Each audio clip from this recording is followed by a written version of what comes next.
अखिल भारतीय मराठी पत्रकार परिषद मुंबई संलग्नित असलेल्या अकोला जिल्हा पत्रकार संघाअंतर्गत बाळापूर तालुका पत्रकार संघाच्या वतीनं आयोजित रक्तदान शिबिरामध्ये 42 रक्तदात्यांनी केलं रक्तदान।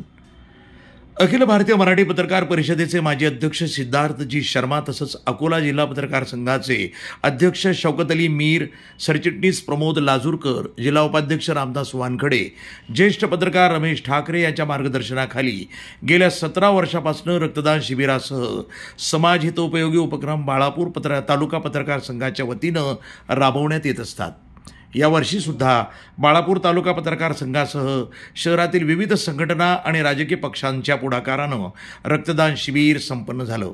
यावेळी या रक्तदान शिबिरामध्ये 42 रक्तदात्यांनी रक्तदान करून राष्ट्रीय कार्यात सहभाग घेतला।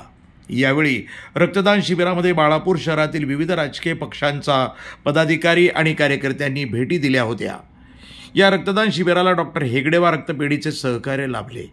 हे शिबिर यशस्वी करण्यासाठी बाळापूर तालुका पत्रकार संघाचे पदाधिकारी यांच्यासह शहरातील विविध सामाजिक संघटना आणि राजकीय पक्षांचे पदाधिकाऱ्यांनी अथक परिश्रम घेतले। प्रतिनिधी अमोल जामोदे, NTV न्यूज मराठी, बाळापूर।